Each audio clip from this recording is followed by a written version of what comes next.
Este é o podcast Eficiência Jurídica, produzido por Tosini Freire Advogados e Think Future, o programa de inovação do escritório. Olá, sejam bem-vindos e bem-vindas. Eu sou Vitor Cabral Fonseca e essa é a primeira edição do podcast Eficiência Jurídica, produzido por Tosini Freire Advogados e Think Future, o programa de inovação do escritório. Como os departamentos jurídicos têm lidado com os desafios do século XXI? Como aproveitar ferramentas tecnológicas para ganho de produtividade e eficiência? Qual o verdadeiro papel do jurídico em empresas mundo afora? Essas são apenas algumas questões que discutiremos em nossos encontros que começam hoje e vão ao ar mensalmente. Em cada episódio, teremos um convidado muito especial para debater como a tecnologia, ciência de dados, o design e a interdisciplinaridade têm transformado a rotina de departamentos jurídicos em empresas globalmente. E hoje não poderia ser diferente. Para começar nossa série de encontros, gostaria de já apresentar nosso convidado para essa primeira edição. Eduardo Sampaio Gil é diretor jurídico da Mondelez. Com passagem por outras grandes empresas como Amil e Souza Cruz, já foi finalista e vencedor de diversos prêmios para iniciativas e projetos de melhorias de departamentos jurídicos. Mas, mais importante do que isso tudo, além de ser um dos principais expoentes na gestão de departamentos jurídicos no Brasil, é também um grande amigo e parceiro de intermináveis conversas sobre o futuro do direito. Fala, Edu, tudo bom? Oi, Vitor, obrigado, bom dia, prazer estar aqui com você, esse importante podcast, falar um pouquinho sobre inovação, gestão da área jurídica e como isso tem evoluído aí ao longo dos anos e quais são os principais desafios aí para o futuro. Obrigado pelo convite. Imagina, Edu, a gente até brincou antes da gravação aqui, né? Para essa primeira edição, a gente precisava convidar alguém que estivesse à altura do primeiro episódio.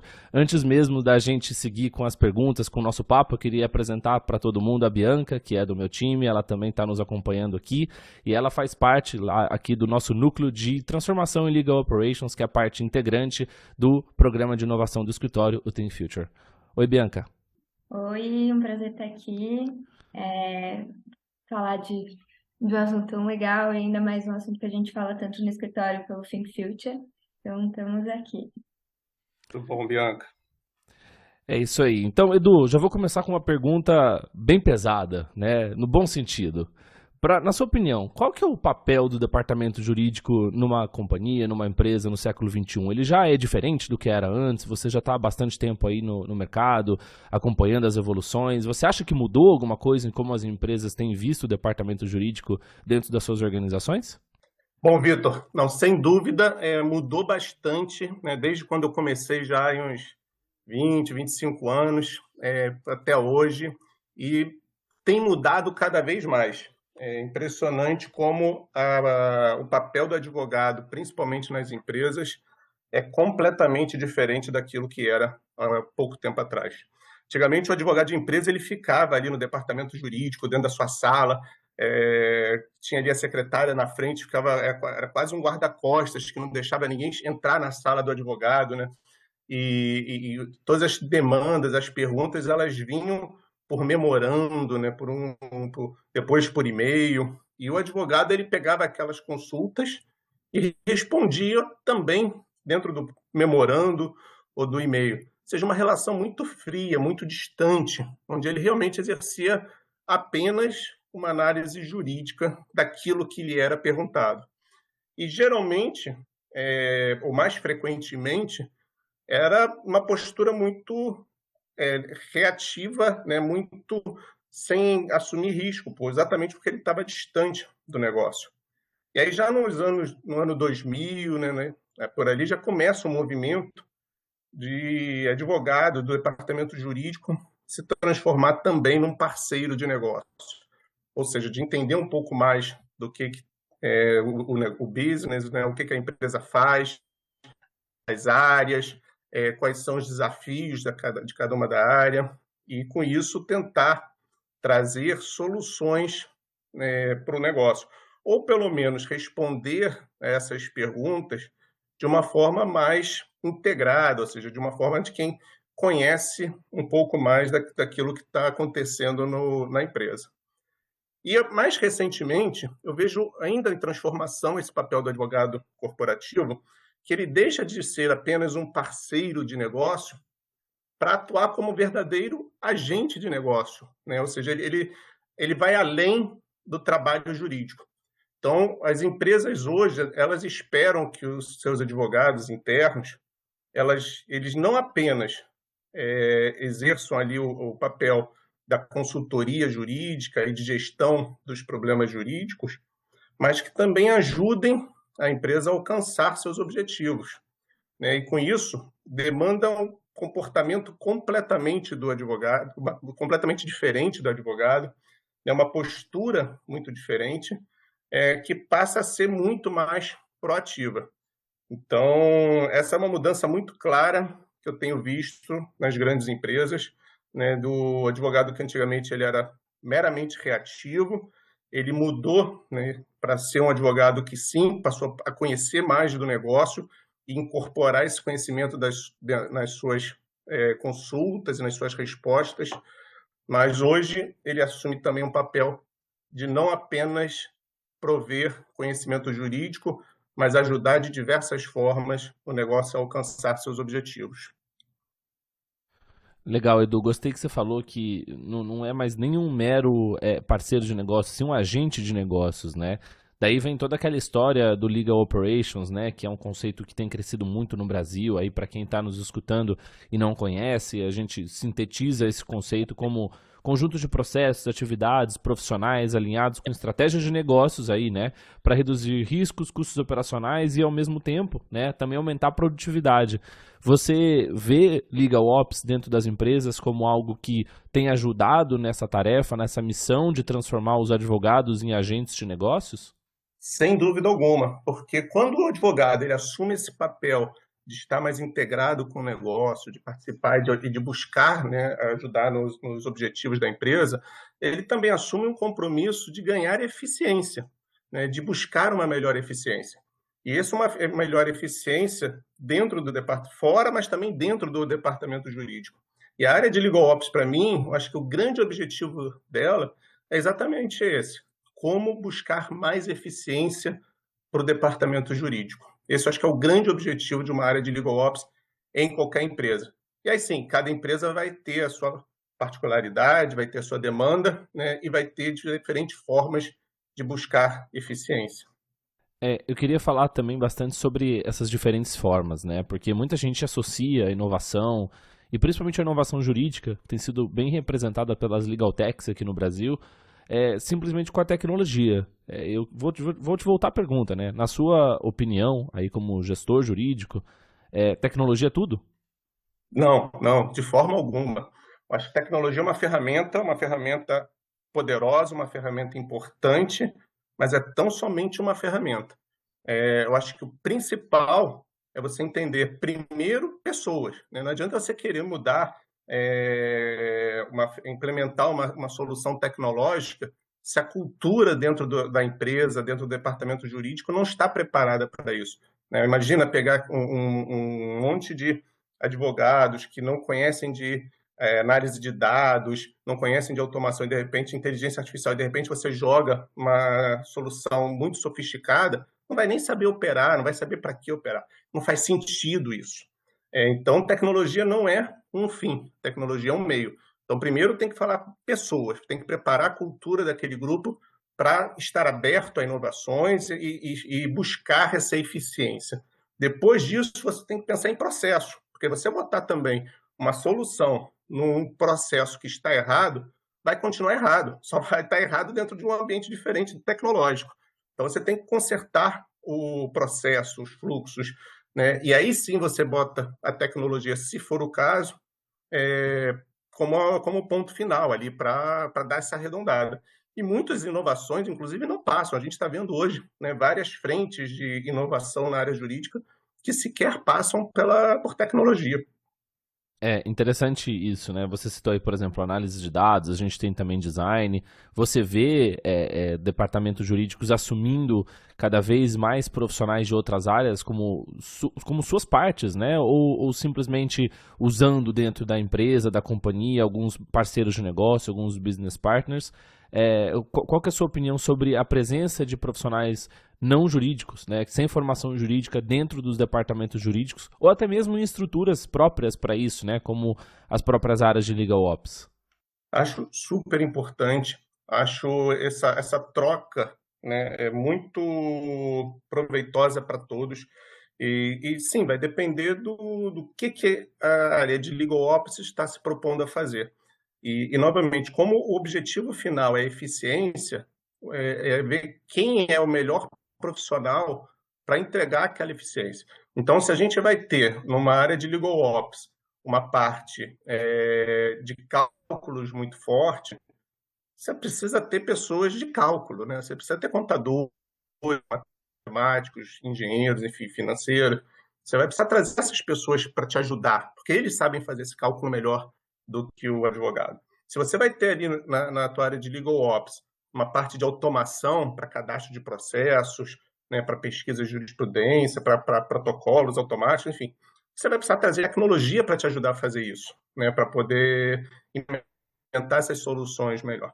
E assim vai, ou seja, dependendo do que a área de Legal Ops se propõe a fazer para ganhar eficiência, o que tem que buscar é qual o melhor profissional para estar ali e ajudar a implementar isso.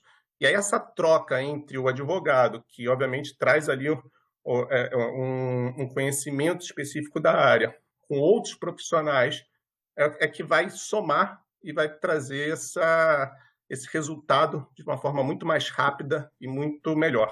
E você vê que ainda os advogados têm aquele receio de substituição por outras, não só tecnologias, né, mas também outras áreas. Ah, não, eu não vou confiar num designer para dar opinião nesse caso, porque eu acho que ele pode tomar meu lugar, ou até mesmo, como a gente falava antes, né, da inteligência artificial. Eu nunca acreditei muito nisso, a gente já sabe.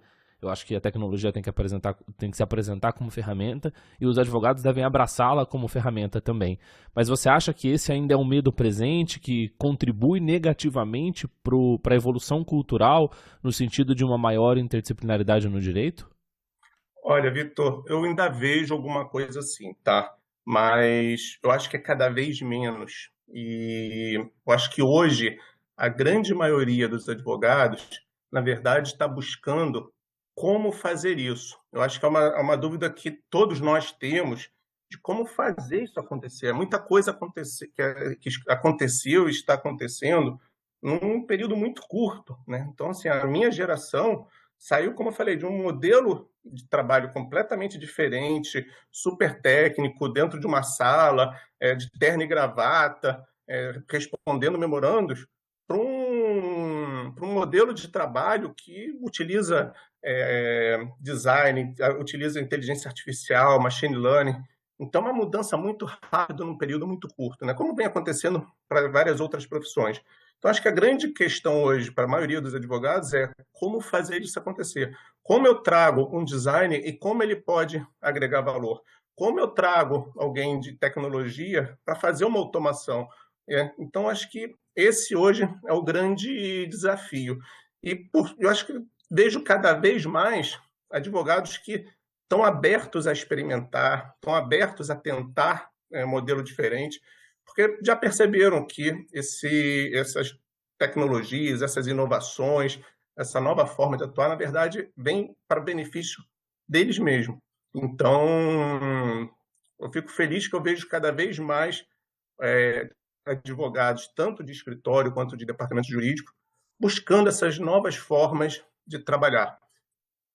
Queria pegar o gancho do que você falou, né, de escritórios e te perguntar qual que é sua opinião quanto ao papel dos escritórios nessa jornada de inovação dentro dos departamentos jurídicos. Ele tem um papel mais ativo, mais responsivo, né, mais reativo ao que os departamentos jurídicos pedem, ou é algo que pode ser feito sempre em conjunto, de forma colaborativa? Não, tem que ser de forma colaborativa. Eu acho que os escritórios eles têm alguns papéis importantes aqui nessa área de inovação e que podem ser de grande utilidade para seus clientes, né, quer empresas, quer pessoas físicas. Eu acho que a primeira delas é também trazer mais eficiência para o serviço que prestam. Então, a gente fala, às vezes, em legal design, a gente fala em automação, isso tudo traz mais eficiência, traz menor custo também, que vai, no final, se refletir num ganho para o seu cliente. Mas eles também podem, os escritórios também podem ser o viabilizador da incorporação dessas soluções que temos hoje. Porque muitas empresas não justifica montar uma estrutura, talvez para fazer uma área de automação, uma Legal Ops completa, né, ou parte dessa Legal Ops, ou ter um design. Assim, a maioria das empresas não precisa ter ou não tem condições de ter uma estrutura muito grande para isso tudo. Então, os escritórios podem ser, na verdade, um grande provedor dessas soluções, né, e até de mostrar para os clientes, né, que eles podem testar essas soluções num caso, em outro, e com isso ir ganhando mais confiança e também entendendo como incorporar, como implementar essas soluções no seu dia a dia. Então, sim, eu acho que algumas empresas têm um volume para isso, têm tamanho, né, podem desenvolver dentro de casa essa área de Legal Ops mais robusta e buscar aí uma solução mais completa interna, mas a maioria não. E aí os escritórios têm um papel fundamental como divulgador, né, e viabilizador do uso dessas soluções.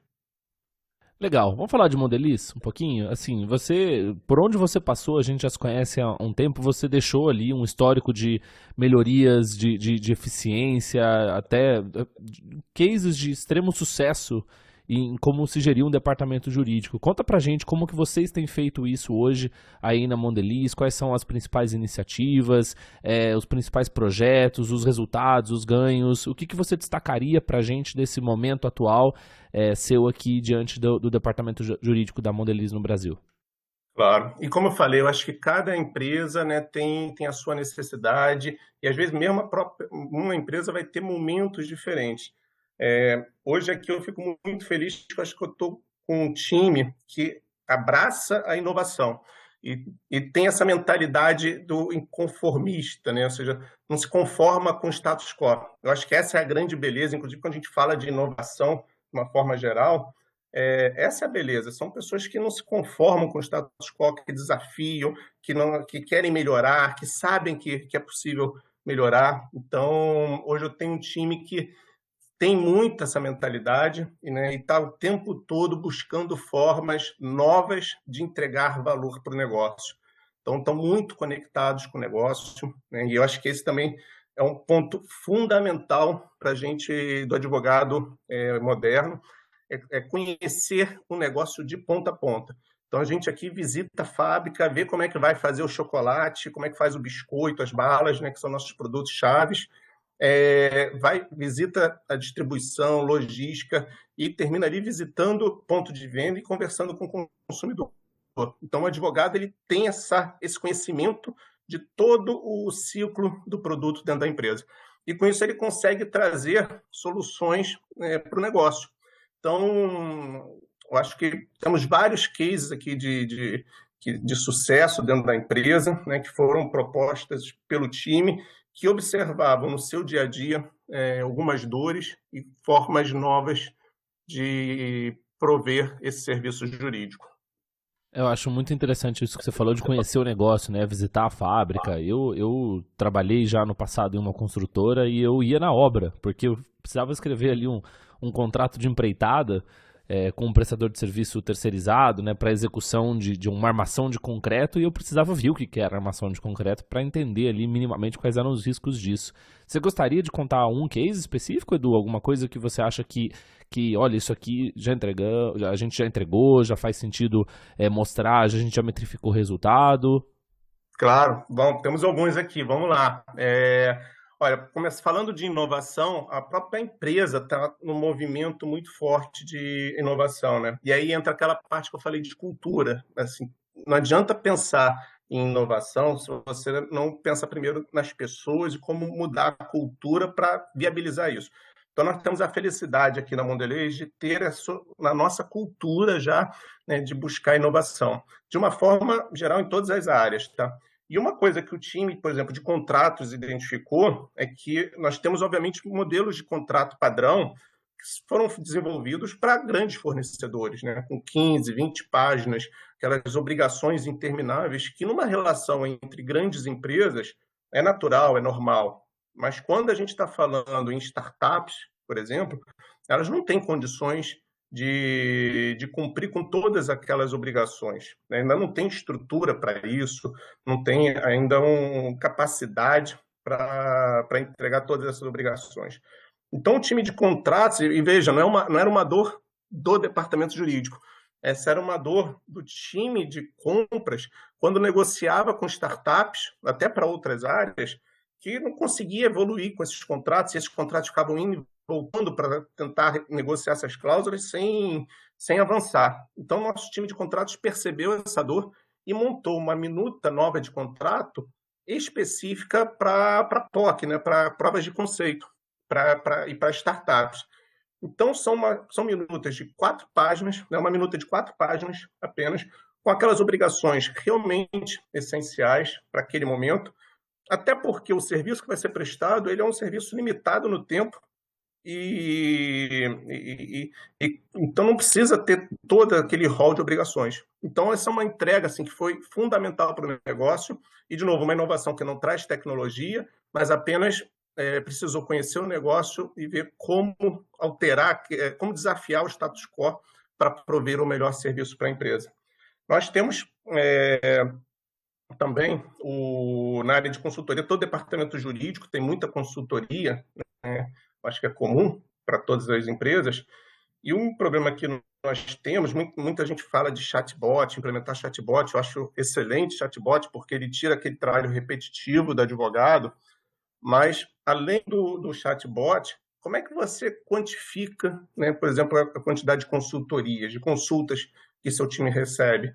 Quem está recebendo mais consultas? Como é que você distribui melhor o trabalho? Então, falta dados nessa área. E a gente está implementando agora uma solução também, né, de uma startup da Ask Lisa, que estamos testando, para poder exatamente ter toda a consultoria dentro de uma plataforma integrada nos nossos sistemas, no Teams, no Outlook, e a partir daí a gente vai poder ter acesso a esses dados e com isso também poder identificar pontos de melhoria na nossa relação com nossos clientes, né, e melhorar nosso serviço. Então, aí já entra um pouco de tecnologia, mas depois que a gente faz uma identificação das dores e de processos. Eu acho que tem ali também exemplo, por exemplo, como qualquer empresa que hoje está atuando muito em mídia social, né, e o Mondelez não é diferente. A gente tem uma atuação, uma presença muito forte na mídia social. E como é que você faz essa análise dessas campanhas, né? Como é que você valida o que está sendo dito ali na mídia social, pelo time que faz isso, até porque não tem o mesmo tempo de uma campanha de TV. Né? Eu participei de vários processos de aprovação de campanhas de TV, que é longo, né? Até você desenvolver uma campanha, às vezes vão meses. Na mídia social é no dia, você posta no dia. Então é muito diferente essa dinâmica. Então, o time também que atende marketing ali desenvolveu todo um treinamento diferenciado para esse grupo, utilizando inclusive a linguagem de mídia social nesse treinamento. Então, acho que aí traz um pouco a empatia, né, com a área cliente, para a gente tentar falar a linguagem deles, né, para que a gente possa passar a nossa mensagem de forma mais clara. Então, você provendo o serviço jurídico de uma forma também mais eficiente, e aqui, de novo, sem tecnologia, mas utilizando ferramentas de design. Então, várias ferramentas, tal, acho que no contencioso, projetos de conciliação também, que o time desenvolveu, e aí, de novo, não é só chegar e montar implementar ali um projeto de acordo, mas sim fazer análise dos dados, quais os casos, em que valor, o que vale a pena, o que não vale a pena. Então, você ter ali uma jurimetria, né? Você fazer uma análise da jurimetria. Então, isso também é legal que você conecta várias soluções e aí depois você faz um desenho do seu plano de acordos, né? O que você quer fazer. Você tem cálculos para ver até onde você pode ir, né? E aí a gente teve muito suporte do time financeiro para nos ajudar nesses cálculos, voltando ali o que a gente falou de ser multidisciplinar, e depois uma parceria forte com os escritórios para fazer isso acontecer através de negociações por plataformas e negociações diretas no que for melhor para cada tipo de caso.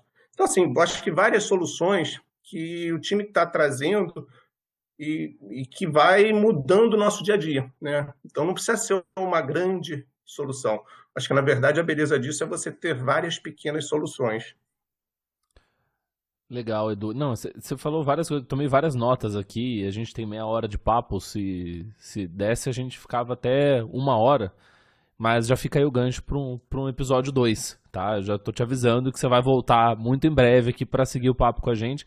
Mas eu queria, não queria deixar de fazer uma pergunta específica que eu deixei ela separadinha aqui já para os minutos finais. Que é assim, o quanto que essas iniciativas todas que você contou, que você tem feito aí, têm contribuído para o relacionamento do jurídico com as áreas de negócio das empresas, né? Da sua empresa, do financeiro, da parte de marketing. Você citou aí, por exemplo, o relacionamento com o time de marketing. Esse jurídico mais inovador, mais dinâmico, com comunicações visuais, objetivas, contribui para o relacionamento interno da área jurídica com as áreas de negócio das empresas? Totalmente, assim, a nossa relação com o jurídico, com as outras áreas da empresa é uma relação muito próxima, né? E a gente conhece o que eles fazem, conhece as dores deles para poder prover esse serviço jurídico. E a beleza disso é que a gente não apenas consegue fazer de forma mais eficiente para eles e também para a gente, gastando menos energia, né? E aí, até um pouco do que você falou, o advogado tem medo de ser substituído pela tecnologia. Assim, besteira, né? A gente sabe que não, pelo contrário, isso vai gerar mais demanda para o advogado, só que uma demanda de melhor qualidade. Vamos deixar de fazer trabalho burocrático, trabalho repetitivo, para fazer trabalho intelectual, que agregue valor. Então, a gente consegue entregar isso com mais eficiência, mas e isso é muito reconhecido pelas áreas de negócio aqui na Mondelez, mas acaba trazendo também para o jurídico, como eu falei no início, um outro papel, que é o de contribuir não só na parte jurídica, mas também como a gente ajuda a empresa a entregar os seus objetivos. E hoje, aqui no jurídico, nós temos o projeto de inovação da empresa, ele tem o jurídico como um dos principais stakeholders ali desse projeto. Né? Toda a parte de simplificação de processos internos da empresa é liderado pelo time jurídico junto com o time de RH. Então, a gente acaba assumindo, inclusive, um papel diferente, né, do puro serviço jurídico. E vai, com isso, contribuindo para o negócio, e você se sente, de fato, parte, né, dos resultados, parte das entregas, e, principalmente, se sente parte de um time maior. Né? Não somos apenas o departamento jurídico da Mondelez. Nós somos a Mondelez.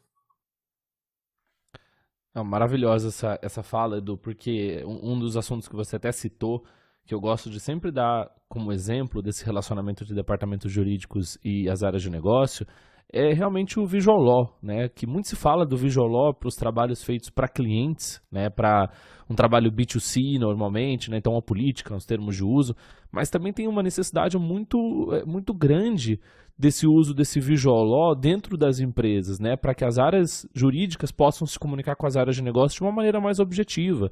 Então, pegar ali uma recomendação jurídica, um relatório de desempenho, ao invés de entregar um memorando, ao invés de entregar uma legal opinion, né, de 50 páginas, entrega-se uma apresentação, um dashboard, uma visualização mais direta daquilo que é realmente o que interessa pelos gestores, para os gestores. Né? Então, é importante também essa ótica, porque dentro das empresas, os departamentos jurídicos precisam cada vez mais ser vistos como você falou lá, puxando o gancho lá do começo, né, como agentes de negócio muito mais do que centros de custo. E aí, para encerrar, Edu, a pergunta clássica, né? Tem bastante gente nos ouvindo agora. Qual é a sua recomendação para quem está dentro de uma empresa, dentro de uma companhia e quer, de fato, começar a liderar um projeto de inovação interno ou iniciativas, projetos de eficiência jurídica? Qual que é o seu recado, sua recomendação diante do que você tem visto aí na sua experiência? Boa, Vitor. Eu acho que essa é uma pergunta que não tem uma resposta fácil, né? Eu acho que cada empresa, cada escritório vai ter ali o seu momento e vai ter a sua particularidade. Mas eu acho que o principal é você ter curiosidade, e você querer saber o que está acontecendo no mercado, conhecer o que outras empresas, outros escritórios estão fazendo, E aí, de novo, parabenizo você e o time do Tosini Freire por fazer esse podcast. Eu acho que é uma ferramenta fantástica para permitir que o conhecimento, né, ele possa circular com mais facilidade. Então, essa curiosidade de entender o que está acontecendo é fundamental. E o outro ponto é não se conformar com o status quo. Acho que é isso, entender quais são as dores, quais são os problemas, né?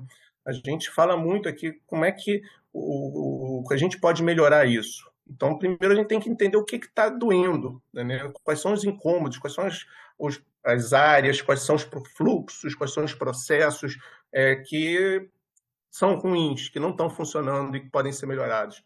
E a partir daí, você vai buscar essas soluções.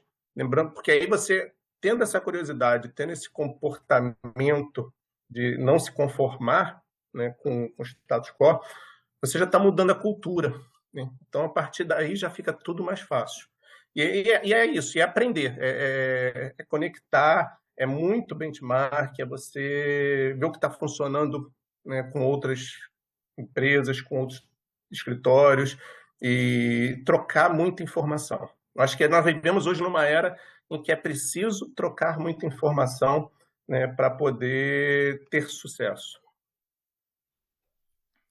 Em resumo, agir sempre de forma colaborativa, ajudando para a inovação caminhar, mais do que usando tecnologia, e sim usando a colaboração. Edu, sempre ricas as nossas conversas. Como eu falei, a gente poderia seguir aqui por 1 hora. Queria te agradecer pela participação hoje. Não, eu que agradeço vocês mais uma vez. Super importante esse podcast. Estou à disposição, meu time, enfim. Vamos colaborar, como você bem colocou. Vamos trocar figurinhas e vamos evoluir, porque essa evolução, na verdade, traz mais eficiência para o nosso trabalho e traz mais prazer para aquilo que a gente faz, porque fazemos melhor e com menos sacrifício. É isso. E com isso a gente encerra o primeiro episódio do podcast Eficiência Jurídica. Queria convidar quem nos ouve a revisitar nas principais plataformas de streaming todos os meses. Então essa é a primeira edição, mas a cada mês, em meados do mês, a gente vai lançar. Mas sigam as redes sociais do escritório Tosini Freire e o site do Think Future para verificar as novas disponibilizações de episódios e também sugerir conteúdos, ideias. Vai ser sempre um grande prazer. Como a gente encerrou esse primeiro episódio, é com colaboração que a gente leva projetos de inovação para frente. Muito obrigado a todos e todas e até o próximo.